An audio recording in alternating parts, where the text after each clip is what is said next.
ലൈംഗിക പീഡന പരാതിയിൽ ഒളിവിൽ പോകുന്ന കേരളത്തിലെ ആദ്യ MLA രാഹുൽ മാങ്കൂട്ടത്തിൽ പുതിയ ചരിത്ര പേജിലേക്ക്.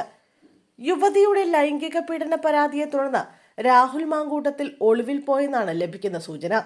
രാഹുലിന്റെ വിവരമൊന്നും ലഭ്യമല്ല എന്നാണ് പുറത്തുവരുന്ന റിപ്പോർട്ട്. പാലക്കാട്ടെ MLA ഓഫീസ് അടഞ്ഞുകിടക്കുകയാണ്. രാഹുലിന്റെ മൊബൈൽ നമ്പറിൽ ബന്ധപ്പെടാൻ ശ്രമിച്ചെങ്കിലും കോൾ അറ്റൻഡ് ചെയ്തിട്ടില്ലെന്നും വിവരമുണ്ട്. MLAയുടെ അനുയായികളുടെയും പേഴ്സണൽ സ്റ്റാഫിന്റെയും മൊബൈൽ നമ്പറുകളും സ്വിച്ച് ഓഫ് ആണ്. ലൈംഗിക പീഡന പരാതിയിൽ ഒളിവിൽ പോകുന്ന കേരളത്തിലെ ആദ്യ MLA എന്ന പുതിയ ചരിത്രം കുറിച്ചിരിക്കുകയാണ് രാഹുൽ മാങ്കൂട്ടത്തിൽ. രേഖാമൂലമുള്ള പരാതി ലഭിച്ചതോടെ കേസ് രജിസ്റ്റർ ചെയ്ത് അറസ്റ്റിനുള്ള നീക്കത്തിലേക്ക് പോലീസ് കടക്കുമെന്ന സൂചനകളാണ് പുറത്തുവരുന്നത്.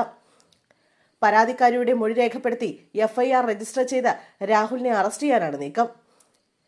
കേസിന്റെ അന്വേഷണ ചുമതലയുള്ള ക്രൈംബ്രാഞ്ച് മേധാവി മുഖ്യമന്ത്രിയുടെ ഓഫീസിൽ നേരിട്ടെത്തി സ്ഥിതിഗതികൾ ബോധിപ്പിച്ചുവെന്നാണ് വിവരം.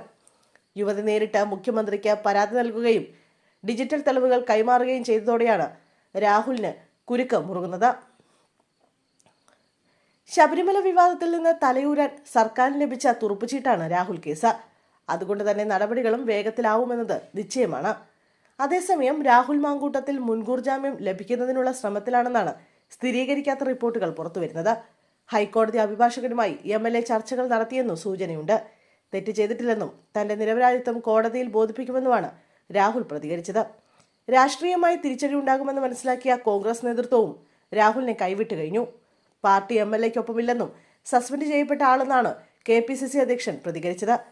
കുറ്റം ചെയ്തിട്ടില്ല എന്ന ബോധ്യമുള്ളിടത്തോളം കാലം നിയമപരമായി തന്നെ പോരാടുമെന്നും നീതിന്യായ കോടതിയിലും ജനങ്ങളുടെ കോടതിയിലും എല്ലാം ബോധ്യപ്പെടുത്തുമെന്നുമാണ് ഫേസ്ബുക്ക് പോസ്റ്റിൽ രാഹുലിന്റെ പ്രതികരണം.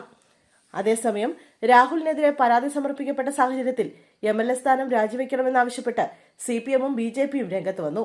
MLA ഓഫീസിലേക്ക് മാർച്ച് സംഘടിപ്പിക്കാനാണ് രണ്ട് പാർട്ടികളുടെയും തീരുമാനം.